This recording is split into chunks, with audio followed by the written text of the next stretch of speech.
It's really safe to say that I've been able to test a lot of different things when it comes to Performance Max campaign, just because, there's different niches that I get to work in, different strategies that I get to try. However, from all of these different tests, from spending now well over 6 figures just testing different things out, I've come to realize that Performance Max campaigns are not always as powerful and consistent as you want them to be. And of course, Performance Max campaigns were released after Google Ads completely got rid of my favorite campaign type, which was the Smart Shopping campaign. Now, it's unfortunate that some of you might not even know what Smart Shopping campaign is because they have basically gone extinct. But trust me when I say I used to love Smart Shopping campaigns, and when I transitioned over to Performance Max campaigns, I slowly started to really kind of look into how I can make my Performance Max campaign run as Smart Shopping campaigns. But during this process, I kind of started to figure out what works with PMax campaigns and what doesn't. And while I tested so many different things out, and while I did find out what worked,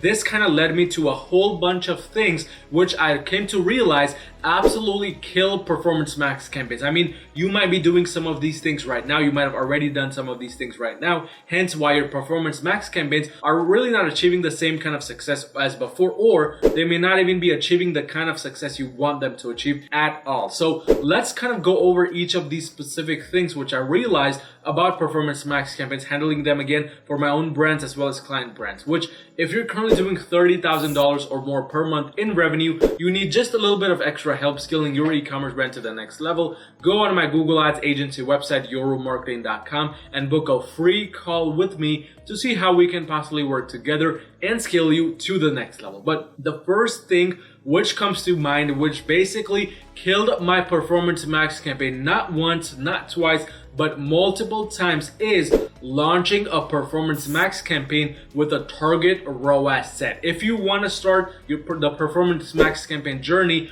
while failing, go ahead and set a target ROAS for your PMax campaign. And I'm going to show you right here on my screen one specific Performance Max campaign which I've been running now for quite some time now. I'm recording this video in mid-August, but you might see this at a later portion in time. But just kind of taking a bit of a deeper look into this Performance Max campaign and looking at the change history, we can see exactly what was going on. So kind of to give you a little bit of context with this specific campaign, it has been running for quite some time now. It basically was started in June, late June of 2022. And since then, if you look at this red line, which indicates the ROAS, you can see that the first half of the month, or basically until July 20th, so about a month or so, this campaign was just having crickets in the background. There was nothing going on. I was hating Performance Max during this time. I just didn't know what to do basically with this Performance Max campaign. And again, this was essentially when I actually dived deep into PMax campaigns, but you can see my initial results weren't good until I figured out that one thing that was ruining the Performance Max campaign's results, and that was this change right here, which I made. It might have been this change. Let's take a little bit of a closer look to understand which change it was. So looking at this change right here, I did change a few different things. So yeah, this was the overall change, which as you can see, the target ROAS is 200%. That was essentially what the target ROAS was at that time. And if we look at what this change was right here, maybe that was the actual change which changed things up. So it says was. So this means this is when I completely removed the target ROAS percentage, which is when it really started to perform well. So essentially during this time when the 200% ROAS target was something I had set because I didn't know any better, you can see there were not too much kind of success at all. So there were some good times, like for example, July 21st, I did do about 11x ROAS, but then the very next day or 2 days, 0.87 ROAS, and then right here 1.56 ROAS. But the day I changed it to no target ROAS, you can see a 19x ROAS, the next day 12x ROAS, and then 15x ROAS. And overall, performance was much better, much more consistent. Even if we look at it at a weekly overview, we can see how things just started to kind of go upwards. And of course, right now, it's the middle of the week, hence why this ROAS might seem a bit down, but just things took a very, very big alternative route once I kind of eliminated the target ROAS set. And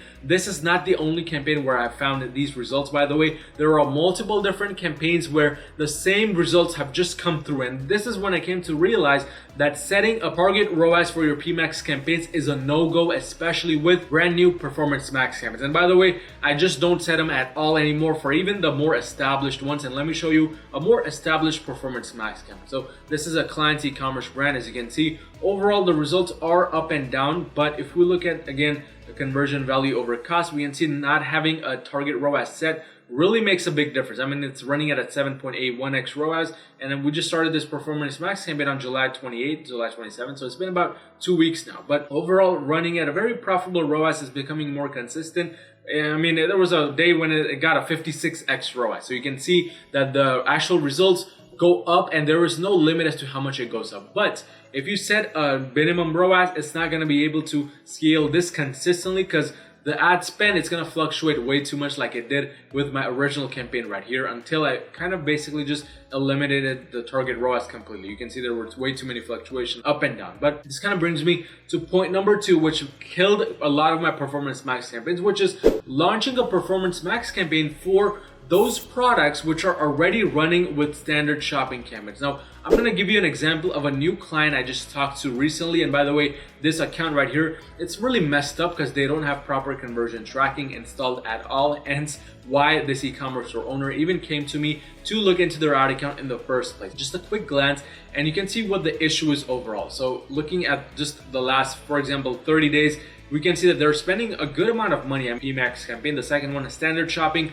running at 50 today. And obviously, like I said, the ROAS is messed up because the conversion tracking is not set up properly. But even if we look at this cost per conversion value, we can see that it's way too high. And that's because this second standard shopping campaign has the same exact products as those in the first Performance Max campaign. And in fact, if you deep dive enough into Google's back end, into Google's policies, and read more about PMAX campaigns, you will come to find out that Google itself recommends that you don't run a PMAX campaign for those products which are already within a standard shopping campaign. It's just not normal operating procedures. It's going to lead you to very bad results. And that's exactly what this ad account is doing. Hence why the results are so bad. You never want to do that. This is going to lead you, not this with this campaign, by the way, and this account. There's multiple different campaigns and accounts where I've seen this happen. You just don't want to do that. Launch the Performance Max campaign with products which are already not anywhere else. That's really the best way to go in terms of the standard operating procedures. But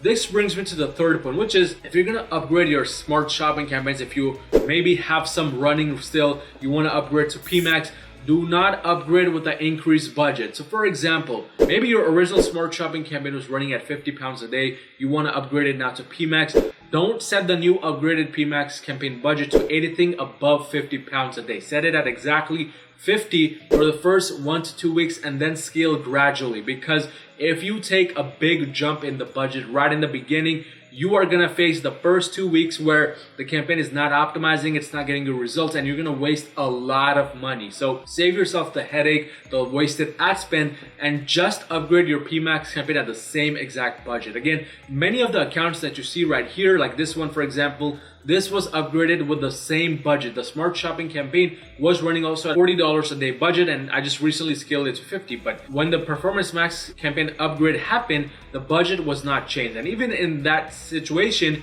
you can see because I changed the ROAS percentages, it kind of messed up the overall results. So whatever you're changing, if you already had a ROAS previously, that's the only thing I recommend changing. Just uncheck it, but the budget, keep it the same. But this brings me to the next point on the list, which has killed a lot of my PMAX campaigns, and that is excluding more than 20 products at any given time. I can't tell you how many times my Performance Max campaigns were just completely destroyed because I got too crazy and I ended up excluding way too many different products. And in fact, I can show you guys an account that is a client's account where this just recently happened a couple of weeks ago, and we ended up having to restart that Performance Max campaign. So just kind of taking a deeper look into this account, we can see exactly when it started to happen. So we're looking at this specific Performance Max campaign right here, which is this one right here, and we've got to make sure that we're choosing the right one. So it's this one right here. As you can see, it's currently paused, but if we look at the overall change history for the last 30 days, we can clearly see when results just tank. So as you can see,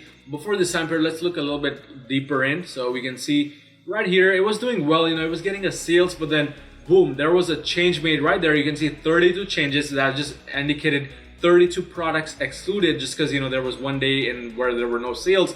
And then that just destroyed that campaign entirely. We basically had to kind of shut off this campaign because from that day onwards, from the 25th of July all the way up to basically the 31st, which was over a week, we were not getting any sales with this campaign. It was destroyed because of the big changes made. So that's when we realized any exclusions above 20 products, above 30 products is a no-go with PMAX campaigns. Anything you want to exclude, limited to 20 products at a time. Just so for example, if you want to exclude a bunch of products today, like 20, exclude them today and then wait 7 to 14 days, exclude 20 again. That's what you want to do.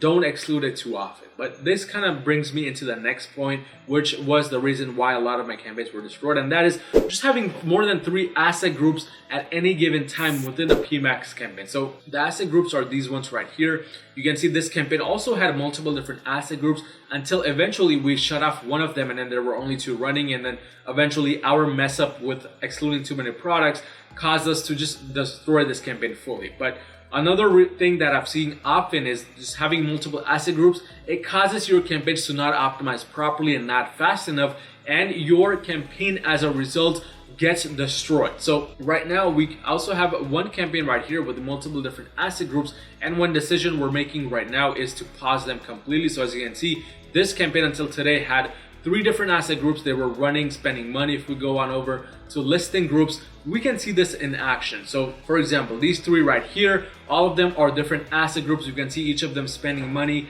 and getting different results. I mean, the second asset group really spent the most money, but even in that case, these 2 just being there, it causes them to spend money and not necessarily get the type of data you want to get and kind of distribute that budget towards only one asset group. So the best way to go is just exclude all those other asset groups you might have and just leave one running. I've had my PMAX campaigns get destroyed way too often because I had just too many asset groups running at the same time. But this kind of brings me to the final point of why my PMAX campaigns got destroyed, and it was because I was targeting way too many countries in one given PMAX campaign. Now, this is not something I personally did. I've seen other clients, e-commerce brands that have done this before they came to me asking for help, asking why they're not getting results. Well, the main reason you're not getting results is because you're targeting United States, Australia, UK, and Canada all in one campaign. I mean, with standard shopping campaigns, I get it. You can do that in certain cases. But with a PMAX, forget about it. Because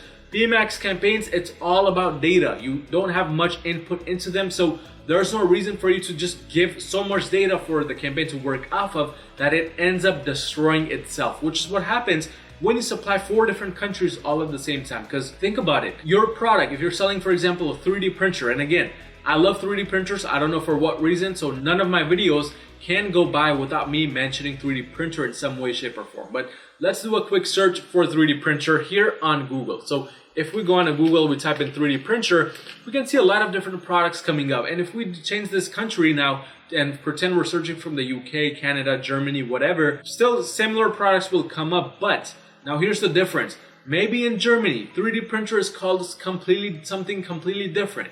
Maybe in Canada, instead of saying 3D printer, they say 3 printers or something like that, something random. In the New Zealand, same thing. You don't know that your Performance Max campaign is not spending enough budget to go out in those countries to test these different keywords out and then figure that out. So what's going to happen is you're going to end up losing way too much budget trying different things out, and it's going to be like a little bit here, a little bit there, and a little bit there, and it's just going to be way too distributed, especially if your budgets are low, causing you to not get the desired result. So if you want to lose your performance with your PMAX campaigns, if you want to not get results, be my guest, launch it for multiple countries. But if you don't want to destroy your campaigns, launch it to one country at any given time. And if you want to test different countries out, launch those countries in their own PMAX campaigns. So that's going to really prevent you from killing your PMAX campaigns. I know when I changed those things up for my e-commerce clients, that made the biggest difference. But this brings me to the final point on the list, which caused a lot of PMAX campaigns to die, and that is raising budgets way too high. I mean,